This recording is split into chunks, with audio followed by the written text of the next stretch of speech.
Maria semeando muito amor, muita paz e alguns conhecimentos espirituais, dos quais todos nós necessitamos.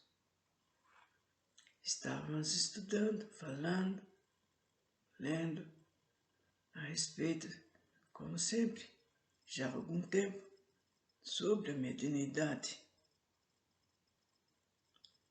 que há necessidade de ser explicado, instruído e termos conhecimento desse assunto, para que ela seja bem usada, bem manuseada e auxilie a todos aqueles que necessitarem, principalmente os médios que vêm e que vão trabalhar sem nenhum conhecimento, sem nenhuma orientação sequer, e muito menos com estudo. As perguntas hoje que vão ser feitas é a respeito da saúde.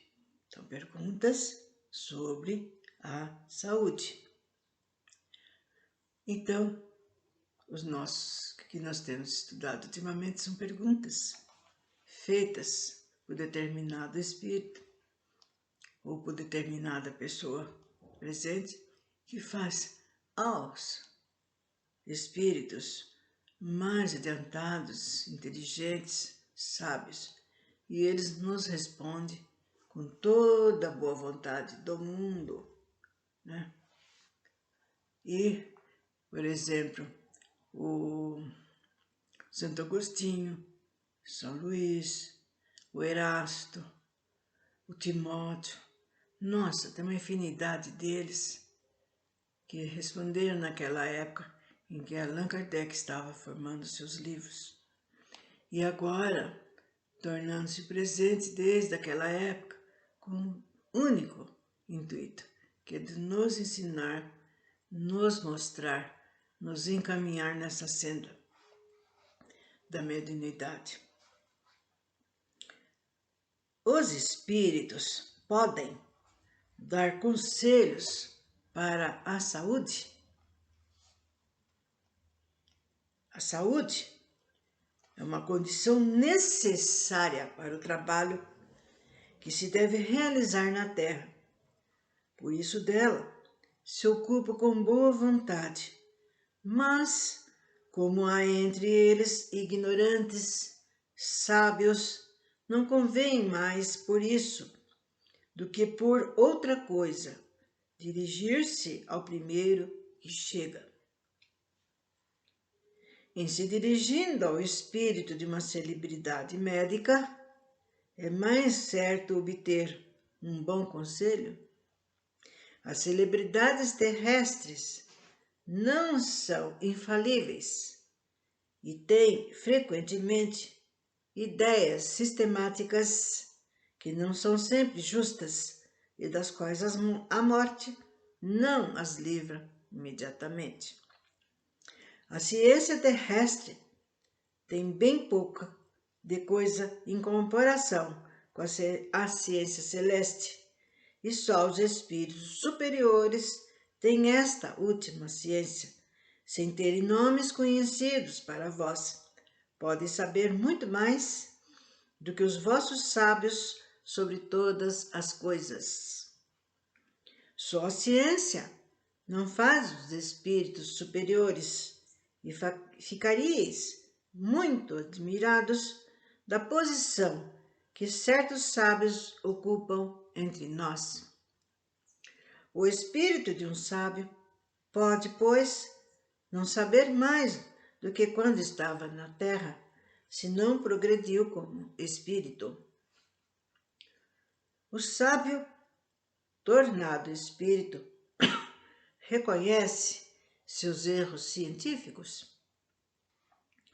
Se alcançou um grau bastante elevado para estar desembaraçado de sua vaidade e compreende que seu desenvolvimento não está completo, reconhece e os confessa sem pejo, mas se não está bastante desmaterializado, pode conservar alguns dos preconceitos dos quais estava imbuído na terra. Um médico poderia, evocando aqueles dos seus doentes que estão mortos, deles obter esclarecimento sobre a causa de sua morte, as faltas que pudera cometer no tratamento e adquirir assim um aumento de experiência? Pode. Isso seria muito útil, sobretudo se se fizesse assistir por espíritos esclarecidos que supririam a falta de conhecimento de certos doentes. Mas para isso, seria preciso que fizesse esse estudo de um modo muito sério, assíduo, com um objetivo humanitário e não como meio de adquirir, sem esforço, saber a fortuna. Saber e fortuna. Perguntas agora sobre as invenções e as descobertas. Os espíritos podem guiar nas pesquisas científicas e nas descobertas? A ciência é a obra do gênio. Não deve adquiri-la senão pelo trabalho, porque é só pelo trabalho que o homem avança no seu caminho. Que mérito teria se não houvesse, senão que interrogar os espíritos para tudo saber? Todo imbecil poderia tornar-se sábio a esse preço. Ocorre o mesmo com as invenções e as descobertas da indústria.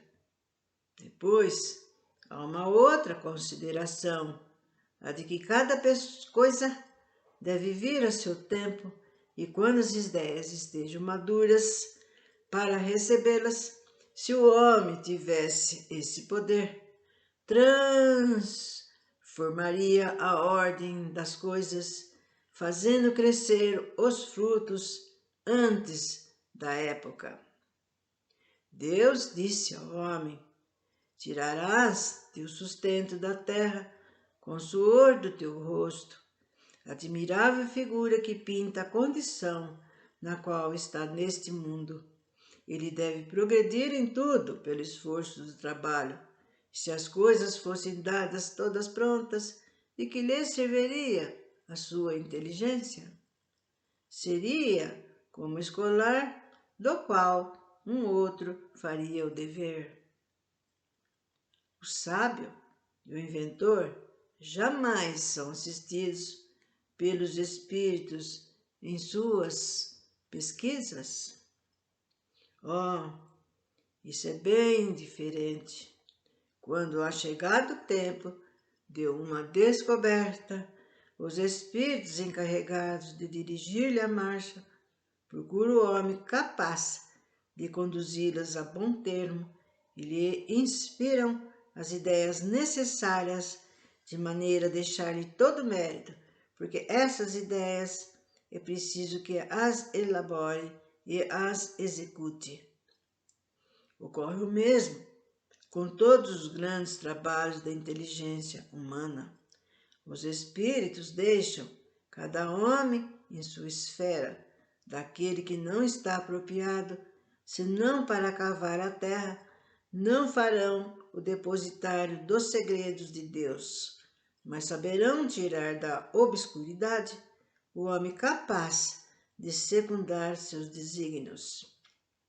Não vos deixeis, pois, arrastar pela curiosidade ou ambição em um caminho que não é do espiritismo e que resultaria para vós nas mais ridículas mistificações.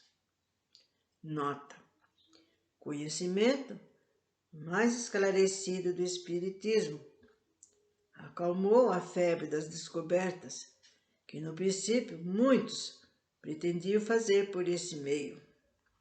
Chegaram até a pedir aos espíritos receitas para atingir e fazer crescer os cabelos, curar os calos dos pés, etc. Vimos as pessoas que acreditaram fazer fortuna e não recolheram senão procedimentos mais ou menos ridículos. Ocorre o mesmo quando se quer, com a ajuda dos espíritos, penetrar os mistérios da origem das coisas. Certos espíritos têm sobre essas matérias seus sistemas que, frequentemente, não valem mais do que os dos homens e que é prudente não acolher, senão com a maior reserva. E por aqui, minha gente, meus queridos irmãos, vamos terminando, porque o tempo é pouco, mas muitas coisas virão à tona, muitas coisas serão dadas, faladas, explicadas. Sei que existem várias pessoas que já têm esse conhecimento, já sabem, já ouvi falar, estou cansado de falar isso, sempre fui isso, sempre soube disso, mas nunca é demais algo mais acrescentar, porque verdadeiramente ninguém realmente aqui na Terra sabe tudo e estamos longe disso. E como tal,